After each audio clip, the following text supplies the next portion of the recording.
दोस्तों आज हम आपको चीन की फौज जिसे कि पीएलए कहा जाता है, पीपल्स लिबरेशन आर्मी, उसके बारे में बताएंगे। ऐसी चीजें आपको बताएंगे जिसके बारे में आपको शायद पता नहीं होगा।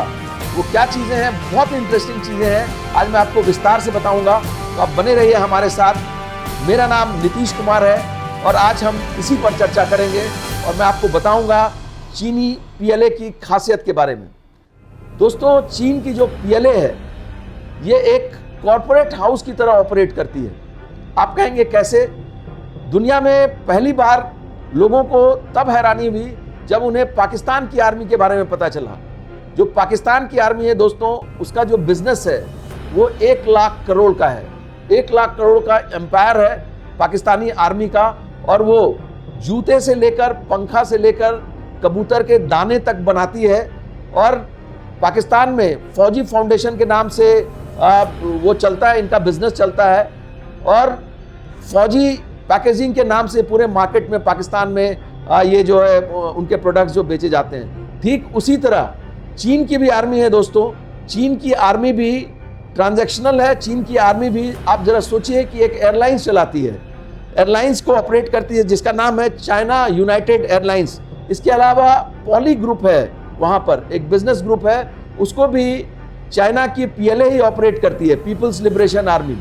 सोचिए किस तरह की ये बात है। सुनकर हैरानी होती है ना, लेकिन ये बिल्कुल सही बात है कि बिजनेस में भी चाइना की आर्मी जो शामिल है। और चाइना की आर्मी की एक और बात आपको बता दूं, देश के प्रति उसकी जो लॉयल्टी नहीं है, उसकी पहली लॉयल्टी जो है वो कम्युनिस्ट पार्टी ऑफ चाइना, जिसे सीपीसी कहते हैं, उसके लिए उसकी पहली लॉयल्टी है। उसके बाद देश आता है।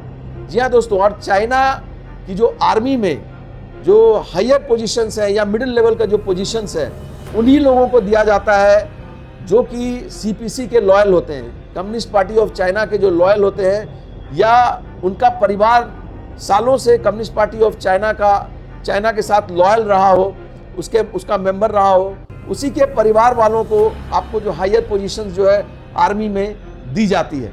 तो ये बात मैंने आपको बताई दोस्तों। इसके अलावा मैं आपको एक और ख़ास बात बताता हूँ। ये मेरा अपना पर्सनल एक्सपीरियंस है दोस्तों कि कुछ साल पहले मैं एलएसी पर गया था, लाइन ऑफ एक्चुअल कंट्रोल पर, अरुणाचल प्रदेश में। वहाँ मेरी बात, वहाँ जो कमांडिंग ऑफिसर थे इंडियन आर्मी के, उनसे मेरी बातचीत हुई। मैं ना तो उसके बारे में बताऊँगा किस रेजिमेंट के सीओ थे, वो कमांडिंग ऑफिसर थे, लेकिन मैं आपको एक ब्रीफ जानकारी देता हूँ जो कि काफ़ी इंटरेस्टिंग है। जो चीन की आर्मी है दोस्तों, वो भारत के जो आर्मी पर्सनल हैं, जो भारत की आर्मी है, उनसे डिमांड करते रहती है। आपको समोसा की डिमांड करती है, बियर की डिमांड करती है और पैटीज़ की। चाइना की जो आर्मी है इन तीनों चीज़ों की बड़ी शौकीन है। और इंडियन आर्मी के साथ कभी जब मीटिंग होती है, फ्लैग मीटिंग होती है या किसी तरह की और मीटिंग होती है, तो उसमें इंडियन आर्मी को पहले से जो संदेश भेजा जाता है कि आप हमारे लिए समोसा या पैटीज़ या बियर लेकर ज़रूर आए। तो इंडियन आर्मी की तरफ से उस फ्लैग मीटिंग में या किसी और तरह की जो मीटिंग होती है, उसमें इस तरह के जो खाद्य पदार्थ, जो समोसा हुआ या फिर पैटीज़ वगैरह हुआ, वो लेके जाया जाता है, जो कि वो काफ़ी पसंद करते हैं। और एक और चीज़ मैं आपको बताई, ये मैंने आपको जानकारी दी जो इंटरेस्टिंग जानकारी है। इसके अलावा दोस्तों, चाइना की जो आर्मी है उसमें एक बड़ी अजीब चीज़ होती है। वहाँ के जो सोल्जर्स हैं उनमें उतनी लॉयल्टी नहीं देखने को मिलती है। आप ज़रा सोचिए, भारत में एनडीए है या आईएमए है, जब वहाँ से लोग पास आउट करते हैं तो खुशी का इजहार करते हैं अपनी टोपियाँ उछाल कर कि अब जो हमें देश की सेवा करने का मौका मिलेगा।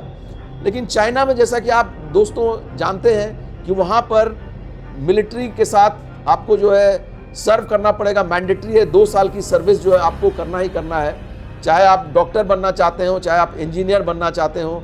18 से 20 साल की उम्र के बीच जो आपको चाइना की आर्मी में आपको 2 साल जो है सर्व करना पड़ेगा। और चाइना में जो 1 चाइल्ड की पॉलिसी भी है दोस्तों।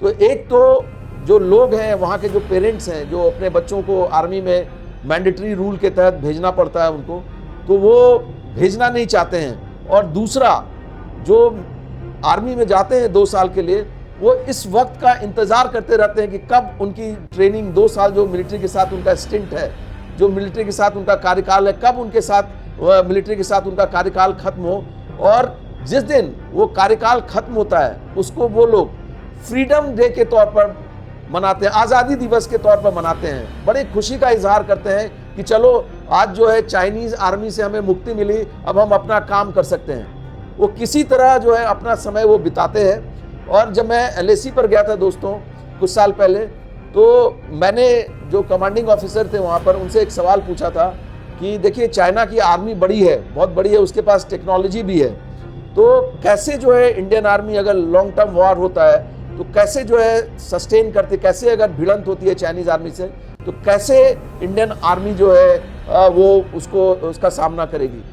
तो जो कमांडिंग ऑफिसर थे उन्होंने मुझे एक मॉनिटरिंग सिस्टम पर बिठा दिया और कहा कि मैं आपसे 20 मिनट के बाद मिलूंगा, आप इस सिस्टम पर आप देखते रहिए। वो जो मॉनिटरिंग सिस्टम था दोस्तों, उस पर चाइनीज़ साइड की पूरी तस्वीरें आ रही थी, जो उनके बैरक्स थे, तो उनके लोग, उनके जो PLA के जो सोल्जर्स थे वो आ जा रहे थे, बड़े नौसिखिए टाइप के। पहले जो नज़र में मुझे नज़र आया कि काफ़ी कम एज के लोग जो सोल्जर्स थे, और जिस तरह से वो बिहेव कर रहे थे बड़े ही नौसिखिए अंदाज में, वो प्रोफेशनल आर्मी वो नहीं लग रहे थे।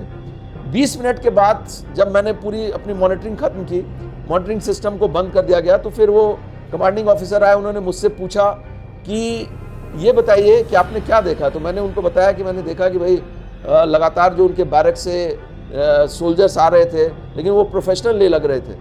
तो उन्होंने कहा कि यही आपके सवाल का जवाब है। इंडियन आर्मी में जो हमारे सोल्जर्स होते हैं वो इसलिए जाते हैं कि उनको देश की सेवा करनी है, इसलिए नहीं जाते हैं कि उन्हें 2 साल का समय बिताना है या 3 साल का समय बिताना है। उनमें एक जज्बा होता है, उनमें एक प्रोफेशनलिज्म होता है, और उन्होंने कहा कि यही वो जज्बा है जो चीन की आर्मी में नहीं है। और 70% से ज़्यादा इसी तरह के सोल्जर्स हैं जो कि 2 साल का समय बिताने के लिए चाइना की आर्मी में आए हैं, और वो किसी तरह से कोशिश करते हैं कि उन्हें जो गलवान वैली जैसे इलाके में, जो कि काफ़ी टफ इलाका है, वहाँ पर ना भेजा जाए। कुछ साल पहले जब भारत के साथ गलवान वैली में जो इंसिडेंट हुआ था, आपने देखा होगा कि चाइनीज़ सोल्जर्स के बस में जाते हुए कुछ विजुअल्स जो वायरल हुए थे, जिसमें वो लोग रो रहे थे। उनको गलवान वैली में पोस्ट किया गया था, तो वो लोग रो रहे थे कि क्यों उन्हें वहाँ पर भेजा जा रहा है। तो ऐसा किस्सा जो है वो इंडियन आर्मी के साथ नहीं है, और वहाँ प्रोफेशनल आर्मी तो नहीं है, क्योंकि 2 साल वाले लोग ज़्यादा हैं जो 2 साल का समय बिताने के लिए आते हैं चाइनीज़ आर्मी में, और उसके बाद समय बिताने के बाद आज़ादी दिवस मनाते हैं, और उसके बाद जो उनका करियर होता है, डॉक्टर बनना चाहते हैं या इंजीनियर बनना चाहते हैं, तो अपने रिस्पेक्टिव फील्ड में चले जाते हैं। तो ये एक सच्चाई है जिसके बारे में मैंने आपको बताया। ये चाइनीज़ आर्मी की हकीकत है, और उम्मीद है कि आपको मेरी ये स्टोरी, जो मेरी ये रिपोर्ट आपको पसंद आई होगी। अगर हमारी ये रिपोर्ट आपको पसंद आई हो तो काइंडली हमें लाइक करें, शेयर करें और सब्सक्राइब करें। जय हिंद।